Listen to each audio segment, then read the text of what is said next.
마이는 빠질 얘기 들어. 이형님 까면 뭐 있을까?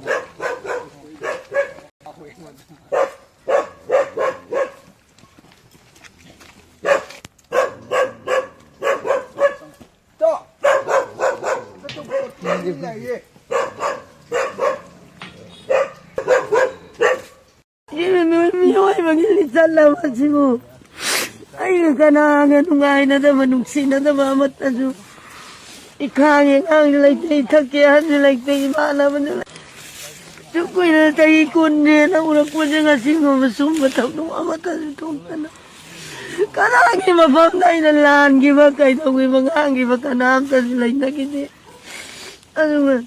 kasi tao rin matawdog siyo karino si buhay po Like my group LMG Manipur Humanity Service की team ने ले जारी बसी इम्फान waste की मनुंग चंबा दुगा कोई की सेमाई केंद्र की मनुंग चंबा लाइलें सजिक अवंग लेकाइदा ये कोई ले जारी बसी यामना थमोई शोकपा पाव मकरम पाव नारगा लौरोक पंथा असिदा कोई की लौ लोक से नबई दमत पैरगा लौ लौरा अमा थंबा अदुसु करम लौनो हारगदी कोई मी लौसान कनो उजब लौ येगदबगी अखोगी कनो नोम खतंग गायरबा अदुगी हौगिबा लेमरगी तांग 13 की लुंगदांग सिदेसिदा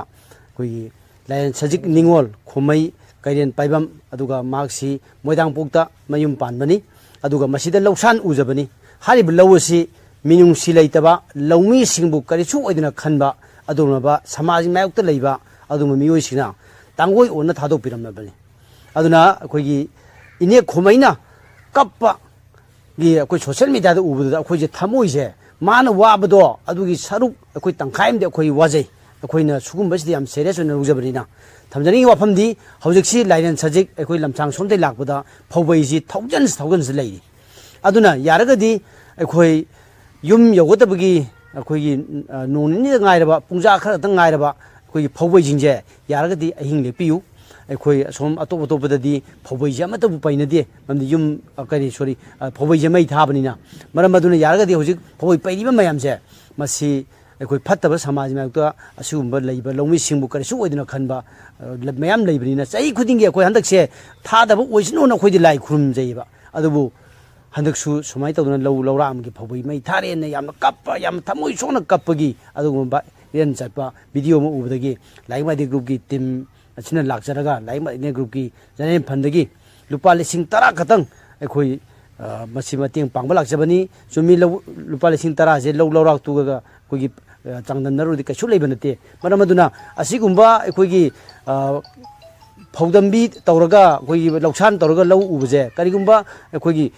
कनो मै थादोक पिरमलगदी लौपु जिंजिनाजु यारगदी मसिमदि माप तौबियो मरमदि पैसा कया मांग्रबनी हेक लौहोन हुनबगी होनबदैना खावबोगी पैबोगी पैसा जे कया जंग्रबनी मरमदुना लमदमदा असिदि लेबिरिबा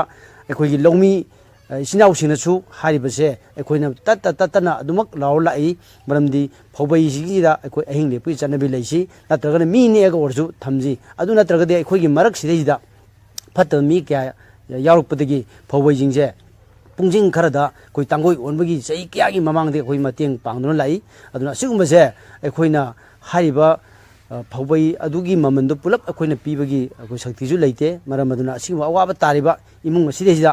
अखोई एलएमजीना मतेंग अंगम पांगजरी अदुगा हारिबा अखोई पांगजबा समाय तौदना अखोई वीडियो दबु उबिरिबा मयामनसु अखोई हारिबा इमुंग असिदा अखोई पांबियु खोमैगी इमुंग मोयांग पोक्तनी अदुगा सिदा माई बापामनी सिदा अखोई लौ